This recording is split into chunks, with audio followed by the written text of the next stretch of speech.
Friends, good morning. कैसे हैं आप सभी? उम्मीद करती हूँ आप सभी स्वस्थ होंगे और अपने स्टडी अच्छे से कर रहे होंगे।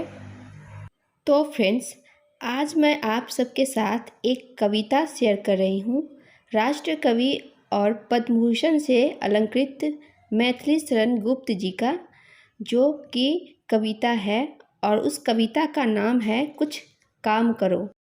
तो फ्रेंड्स, आप सबसे एक रिक्वेस्ट है कि इस कविता को आप सभी पूरा ज़रूर सुने।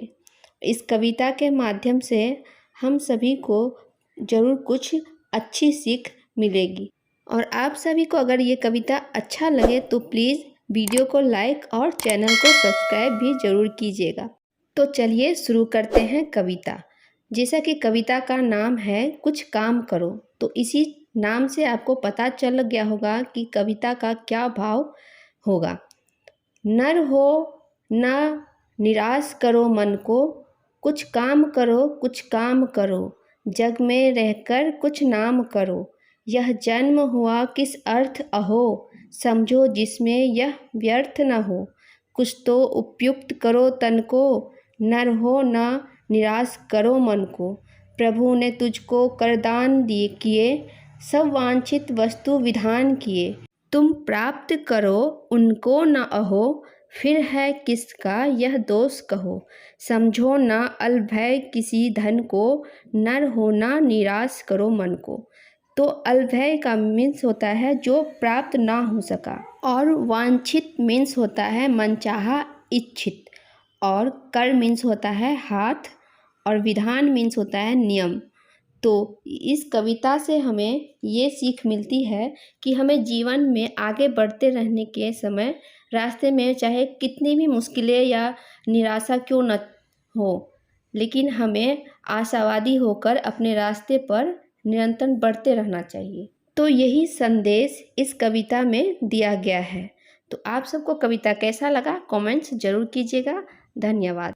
और जिसने इस कविता को पूरा सुना और यहाँ तक आए, उन सभी से रिक्वेस्ट है कि वो अपना नाम ज़रूर कमेंट्स बॉक्स में शेयर करें, और इससे मुझे ये समझ आ जाएगा कि ये आप सबको भी बहुत अच्छा लगा और आप सबके भी लाइफ में कुछ पॉजिटिविटी ज़रूर ऐड किया होगा। तो अभी सुबह का टाइम है और सब कोई नाश्ता तो कर लिया था, लेकिन साथ के साथ मैं यहाँ पे खाना भी प्रिपेयर कर दे रही हूँ, क्योंकि हस्बैंड को 12 बजे ड्यूटी निकलना है। तो मैं सारा काम लगभग 12 बजे के अराउंड में कंप्लीट कर लेती हूँ, चाहे वो बर्तन समेटना हो या फिर खाना बनाना हो या फिर किचन क्लीनिंग हो, सब कुछ मैं कंप्लीट कर लेती हूँ। जो भी अब उसके बाद अगर जो काम रह जाता है, चाहे बर्तन धोने वाला जो काम होता है वो रह जाता है, क्योंकि हमारा जो किचन है ना, वो कभी भी किचन का जो सिंक है बर्तन बिना रह ही नहीं सकता। तो एक आध बर्तन तो हमेशा रहता ही है, तो उसको मैं नहीं करती हूँ, क्योंकि फिर मैं सारा चीज़ कंप्लीट करते करते मैं खुद थक जाऊँगी और फिर मैं पढ़ाई नहीं कर पाऊँगी। और वैसे भी दोपहर के टाइम में किसको मन नहीं करता है थोड़ा देर रेस्ट करने का। अगर मैं रेस्ट करने लगूँ तो मेरा जो है दोपहर के 2-3 घंटे यूँ ही निकल जाएंगे और मैं पढ़ नहीं पाऊँगी, फिर शाम के काम में लग जाऊँगी। ऐसे ही करते करते मेरा जो है पढ़ाई बिल्कुल भी नहीं हो पाएगा। तो इसीलिए मेरा पूरी कोशिश रहता है कि मैं अपने सारे काम 12 बजे तक निपटा लूँ, और जिस दिन मैं जल्दी उठती हूँ उस दिन आराम से काम होता है, और जिस दिन मान लीजिए लेट मैं उठी उस दिन मुझे बहुत ज़्यादा हड़बड़ी रहती है और मैं काम को थोड़ा कम करती हूँ, और खाना में भी मैं थोड़ा सा कम ध्यान देती हूँ। कुछ एक सब्ज़ी बना ली, रोटी बना ली, या फिर दाल चावल और कुछ सब्ज़ी बना ली, या फिर चोखा बना ली। तो इसी तरह से हम हाउसवाइफ अपने लिए भी टाइम निकालते हैं और अपने परिवार वालों के लिए भी, और बच्चों के पढ़ाई के लिए भी। हमारे ऊपर इतने सारी जिम्मेदारियां होती है कि हम चाह कर भी उसे कम नहीं कर सकते, क्योंकि हस्बैंड तो चले जाते हैं ड्यूटी, और उसके बाद की जो सारी जिम्मेदारियां होती है बच्चे का, घर का, या फिर कुछ घर में ख़त्म हो गया हो तो उसे भी लाना है। तो ये सारी चीज़ करते करते हमारे पास टाइम बहुत कम बचता है। तो फ्रेंड्स, यहाँ पे मैं देख सकते हैं सारी चीज़ें क्लीन कर दी हूँ, और अब मैं आ गई हूँ अपना स्टडी करने के लिए, और हस्बैंड भी ड्यूटी चले गए हैं। और आज ना मुझे बहुत ज़्यादा गुस्सा आया क्योंकि हस्बैंड पूरा सुबह से कहीं गायब थे और एक बार 11:30 बजे आए हैं, नहा के खाना खा के फिर निकल गए हैं। जैसे हम हाउसवाइफ के का कुछ रिस्पेक्ट ही नहीं रह गया है। कहीं जाने से पहले बताना भी ज़रूरी नहीं समझते हैं। अगर मान लीजिए उनके लिए मैं खाना ना बना के मैं कहीं निकल जाती और 11:30 बजे आती तो कैसा लगता। तो ये सारी चीज़ें होती है। अब मैं यहाँ पर पढ़ने के लिए बैठी हूँ तो बच्चों को चाहिए सत्तू पीना है, तो उसको मैं अब सत्तू घोल के दे रही हूँ। तो आप जो 2-3 घंटा बचता है ना मेरा दोपहर का, वो भी मैं कंसंट्रेट के साथ नहीं पढ़ पाती हूँ क्योंकि बच्चे हैं छोटे, तो वो भी बीच बीच में मुझे उठाते रहते हैं। और यहाँ पे मैं सोची आज संडे है तो मैं अपने बड़े वाले बेटा है उसको भी थोड़ा बहुत होमवर्क दे देती हूँ, क्योंकि इस बीच में मैं उस पर बिल्कुल भी ध्यान नहीं दी हूँ, जिसका परिणाम मुझे बहुत ही अच्छे से दिख रहा है। तो कितना भी आप ट्यूशन लगा लीजिए या फिर आप स्कूल भेज दीजिए, जब तक आप खुद नहीं आधा 1 घंटा बच्चों में लगाइएगा तब तक बच्चे अच्छे से अपना स्टडी नहीं कर पाएंगे और ना ही आपको पूरी तरह से संतुष्टि मिलेगा। तो यहाँ पे मैं अपना हिस्ट्री पढ़ रही हूँ क्योंकि मेरा सब्जेक्ट सोशल साइंस है और 6 to 8 के लिए सोशल साइंस संपूर्ण पढ़ना पड़ेगा, जैसे हिस्ट्री, ज्योग्राफी और पॉलिटिकल साइंस। और 9 to 10, 11, 12 के लिए जो पॉलिटिकल साइंस जो ऑनर्स है मेरा, उस पर ज़्यादा फोकस करना पड़ेगा। तो अब मैं जा रही हूँ खाना खाने के लिए क्योंकि मैं उस टाइम खाना नहीं खाई थी। अगर मैं उस टाइम खाना खा लेती तो मुझे नींद आ जाती, तो इसी वजह से मैं खाना नहीं खाई थी और अब मैं अपना खाना खा रही हूँ। खाना खाने के बाद मैं थोड़ा देर रेस्ट करूँगी और फिर रेस्ट करते करते देखिए शाम का टाइम हो गया है, बच्चे भी को भी भूख वूख लगा हुआ है, तो मैं सोची पहले शांत दे देती हूँ, उसके बाद ही मैं कुछ इधर का करूँगी। हम गृहिणियों को घर के काम, बच्चे की पढ़ाई, अपनी पढ़ाई, हस्बैंड की ड्यूटी, हस्बैंड का कपड़ा, हस्बैंड का सारा कुछ देखना पड़ता है। मानो बच्चे 2 नहीं 3 हो जाते हैं घर में।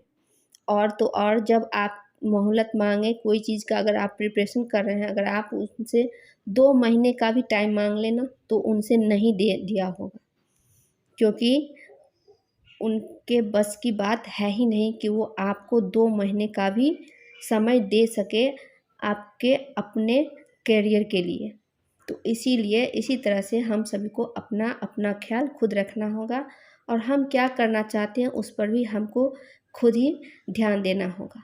तो अब मैं इन सारी चीज़ों से मैं बहुत ही दूर चली गई हूँ। अब मैं इन सब बारे में सोचती ही नहीं हूँ और अब मैं आ गई हूँ खाना बनाने के लिए शाम का। तो सोची शाम दे ही दी हूँ तो साथ के साथ मैं खाना चढ़ा ही देती हूँ। तो खाना बनाते बनाते बज गए हैं 8 लगभग और अभी मैं पढ़ूँगी पॉलिटिकल साइंस सैद्धांतिक का जो बुक है वो। और अब मुझे ना धीरे धीरे इस बुक को पढ़ने में इतना इंटरेस्ट आ गया है कि मुझे मन नहीं करता है कि मैं कोई और बुक पढूं। और इसमें इतना कुछ नया सीखने को मिला है कि मैं आज तक पॉलिटिकल साइंस में उस चीज़ के बारे में नहीं सुना था।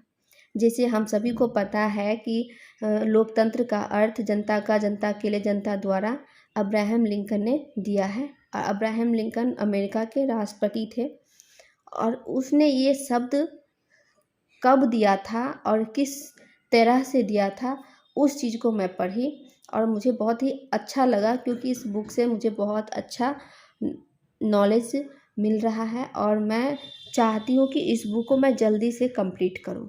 अगर मान लीजिए मेरा 10+2 का स्टेट का रिज़ल्ट आ जाता है तो मैं 9 to 10, 11 to 12 का और अच्छे से प्रिपरेशन करूँगी।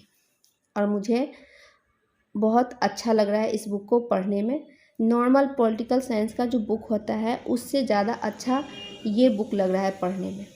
और जनरल जो पॉलिटिकल से संबंधित जुड़ी हुई चीज़ें हैं वो तो हमें पढ़ना ही है, क्योंकि वो हमारे लिए ज़रूरी नहीं है कि सारा चीज़ सिर्फ इसी बुक से होंगे। जनरल चीज़ें भी पूछे जाते हैं।